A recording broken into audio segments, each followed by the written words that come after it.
அழகான மலைப்பகுதியில் இருக்கும் ஒரு சிறிய கிராமம். பனியால் மூடிய சிகரங்கள், அமைதியான காற்று, பழமையான கல் கோபுரங்கள். அந்த இடம் இயற்கையின் ஒரு அற்புதம்.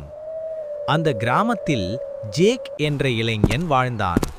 அவன் நேர்மையானவன், கடின உழைப்பாளி, எப்போதும் தனது மனசாட்சியை பாதுகாத்தவன். ஒரு நாள் ஒரு முதியவர் அவனை அழைத்தார்.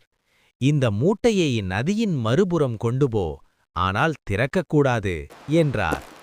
ஜேக் உடனே சம்மதித்து பயணம் தொடங்கினான்.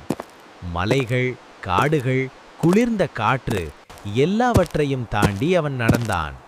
ஆனால் பாதி வழியில் ஒரு சின்ன எண்ணம் அவன் மனதில் தோன்றியது.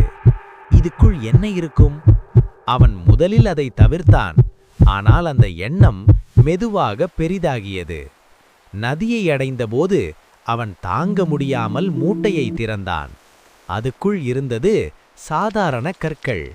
அவன் சிரித்தான், இதுதானா? ஆனால் உடனே ஒரு குறிப்பை பார்த்தான்.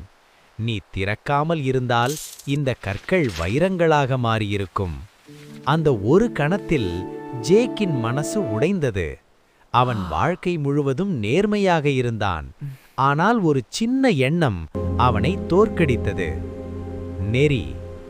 பெரிய தவறு தேவையில்லை. ஒரு சின்ன தவறான எண்ணமே வாழ்க்கையை மாற்றிவிடும். நம்முடைய மிகப்பெரிய எதிரி நம்முள் இருக்கும் அந்த ஒரு எண்ணம்தான். உங்க சப்ஸ்கிரைப் தான் என் மோட்டிவேஷன். உள்ளங்கள் மலரட்டும், இல்லங்கள் மகிழட்டும்.